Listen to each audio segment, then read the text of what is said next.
Hey guys, of course I had to make a video about the PS5 Pro and Concord and just a PlayStation completely fumbling every single bag known to man. Unfortunately, I am talking about this a little bit late, but obviously that's because the account got hacked and I didn't have access to it for a couple weeks. So let's get right into the big juicy news, shall we? The PS5 Pro. Now, this is actually something I was excited about because I am somebody that bought the PS4 Pro. I do believe in like a mid-gen refresh for the consoles, just because they're always just entirely underpowered when they come out. This has always been a fact of life, and now we're really seeing that with the PS5. Like a lot of these games just unable to hold 60 FPS without looking like blurry messes. Final Fantasy VII Rebirth was like that. It's like you turn it on 60 FPS and it is just a blurry mess of a game. But of course, I don't want to play a game at 30 FPS where it actually looks good.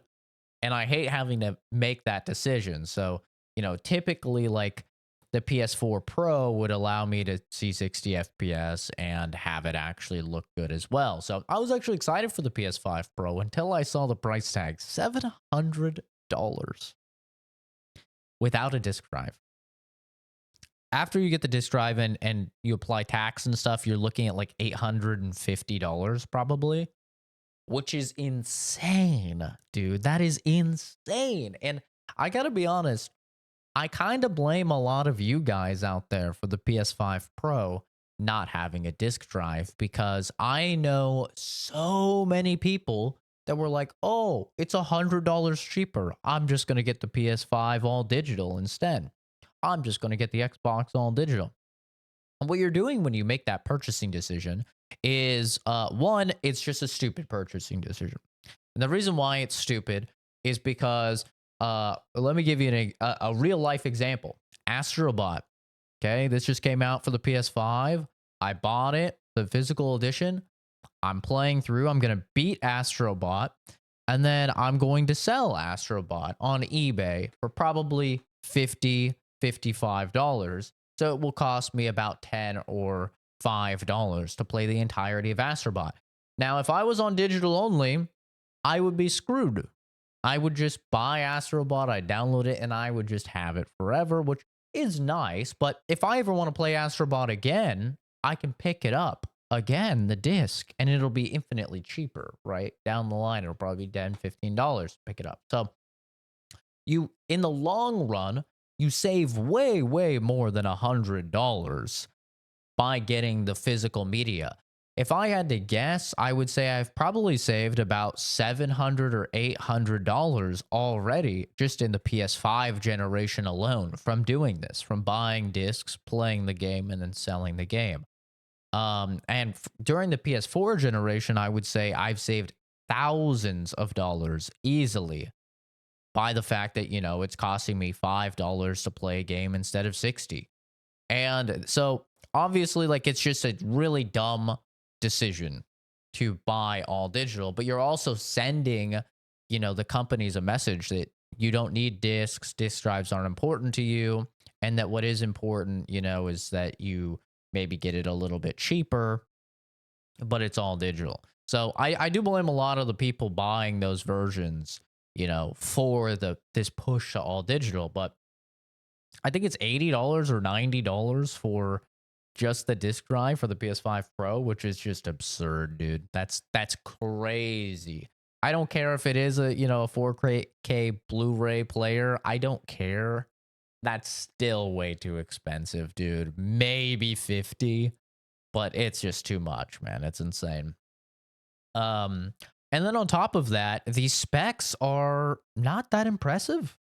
They're actually not that impressive. So the GPU is a bit stronger, but I believe it's now on the level of like a 2080, going from, I believe, a 2070. So it's like it is more impressive, but it's not that much more impressive. And all of the examples that they showed were like the most minuscule differences ever, and they're all in old games. Like they're showing Last of Us 2 still. That's a PS4 game, dude. Why are we still showing they're showing Ghost of Tsushima. Why are we showing PS4 games? I'll tell you why, because PS5 has no fucking games. It has nothing. We have Demon Souls, we have Astro Ball, we have Stellar Blade, and that's about it. Everything else is over on PC or it's also on PS4. Like that's all that we have at this point. I guess Spider-Man 2 as well, you could add on there for now until that's on PC, which I'm sure is coming up shortly here. So PS5 Pro, just absolutely terrible deal. And it's kind of funny because my friend who he's been a console gamer like his whole life, he finally decided to move to PC before the PS5 Pro. And you know, his budget was right around $600 to $700, and I built him a $650-ish PC build. And this had a 2080 Ti in it. It had a decent Ryzen CPU in it. It had 32 gigs of RAM, only a terabyte storage, so you know, less than the 2 terabytes I believe that PS5 Pro has. But all in all, it ended up being a machine for $650 that is better than a PS5 Pro, and it's less money, you know. And I've been seeing all these people being like, oh well, I mean, you may as well save up the extra $300 or whatever, $200 and get a decent PC for $1,000. And it's like, dude, if you build a PC, I just showed, you know, my friend, you can build a PC for $700, for $650 even, that is better than a PS5. Now, will that perform, you know, better in terms of 4K? Probably not, just because the optimization on console games is always better than the optimization on, you know, PC games for sure. But you also have to think about the fact that how much money you save over the long run, you know, whether that's Steam deals, whether that's sailing the high seas if you want that entire 5-finger discount, you know,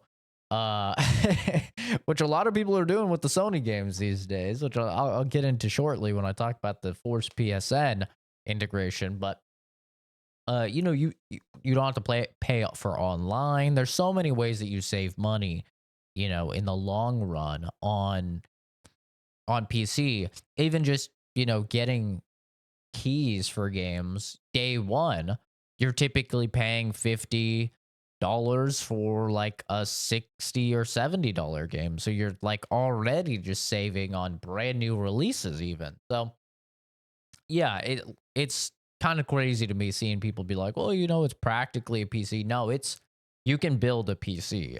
If you go to the used parts market, which you always should, you know, I've been building PCs since 2014 and I've never had issues buying used parts. It's very easy to, you know, check and make sure they weren't used for mining and stuff like that. And so, you know, so assuming you know anything about PC components, shopping for used parts on eBay and stuff like that is just a no-brainer, and you can often save quite a lot of money by doing so. It's kind of silly to buy brand new parts these days, especially with the market how it is right now. You can find insane deals, especially just going back 1 or 2 generations in terms of the hardware.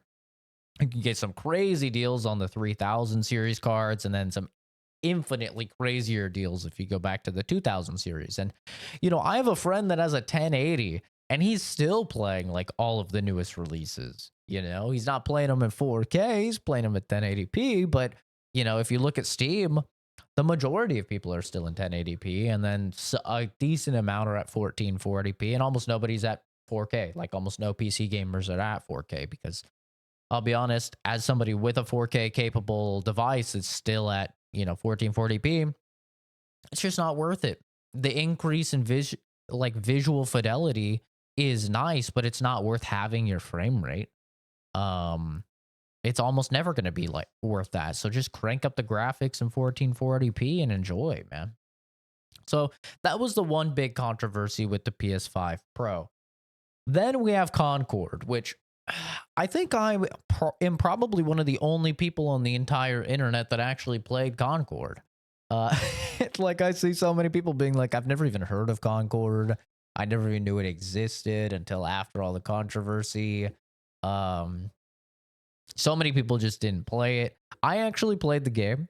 I did a full review of the game. And in that review, I basically said, I don't think this game is going to survive.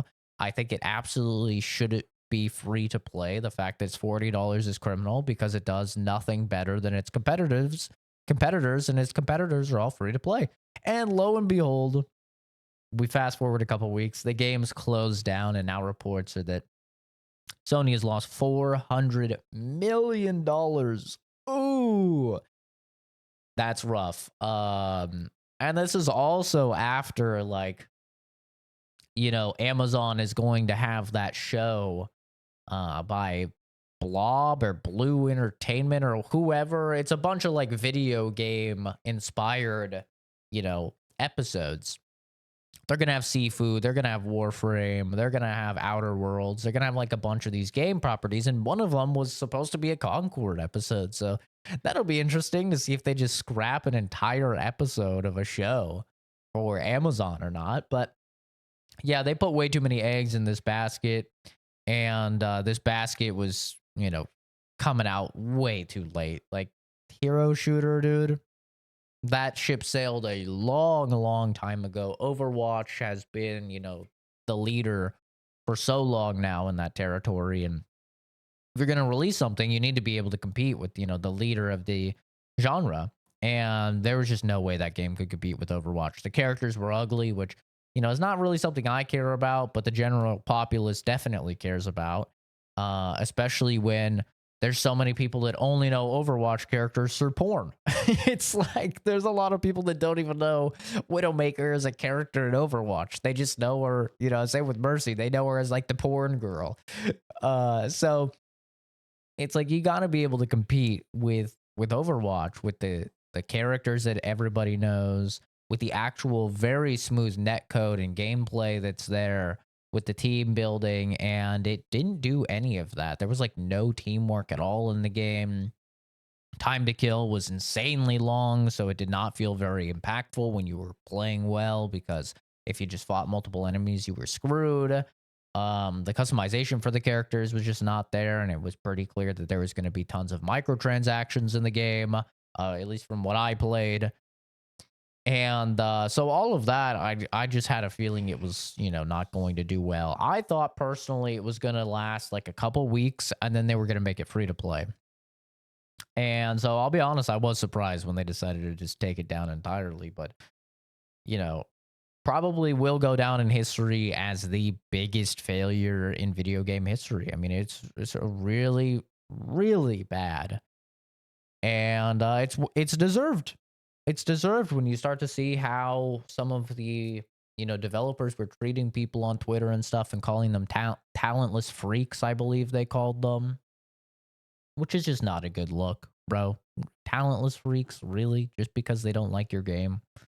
That's a little silly. I'm sure a lot of those people are infinitely more talented than you, judging by those character designs, I think they probably are a lot better at whatever field that they're in than you are in yours, as evidenced by the fact that you just worked on the biggest flop in video game history. I don't really know if you should be parading around your so-called talent.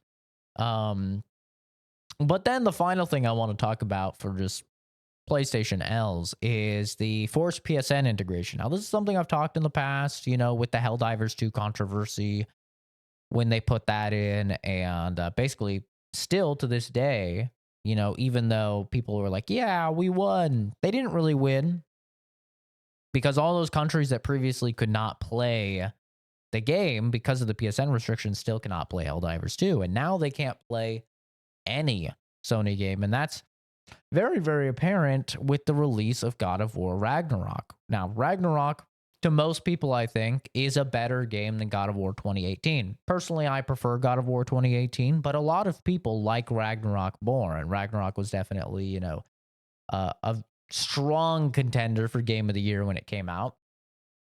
And so I think a lot of us reasonably expected that it would be very successful on PC and it would do better than God of War 2018. Well, Now it's came out on PC, and as of this weekend that I'm recording this, where you would expect the player numbers to be at their highest, it only ever hit about 40,000 compared to the almost 80,000 of God of War 2018. And I think one of the biggest reasons for that is that God of War Ragnarok has forced PSN account, integration, despite the fact that the game is entirely offline. There is not a single online component to God of War Ragnarok. And the reason why this is especially crazy is because in Ghost of Tsushima, which also came out this year for PC, there was also, forced PSN integration, but that forced PSN integration was only if you wanted to play the online mode. You could still play the offline single player just fine with no PSN account. So kind of interesting that they're, enforcing that now. It seems like on all of their games, whether they're online or offline. And I think we are really starting to see that come through with the player counts. Like the fact that Ragnarok is barely hitting 40K despite being one of, if not the biggest game that they've ported over from PlayStation is really saying a lot. And I will be curious, if we ever do get that rumored Bloodborne, port over, or definitely, the Demon Souls remaster port we'll get eventually. I'll be very interested to see if, what the player numbers are there, because I think they've made it pretty clear that all of their titles are going to have this PSN account registration. And we are in kind of a fortunate time.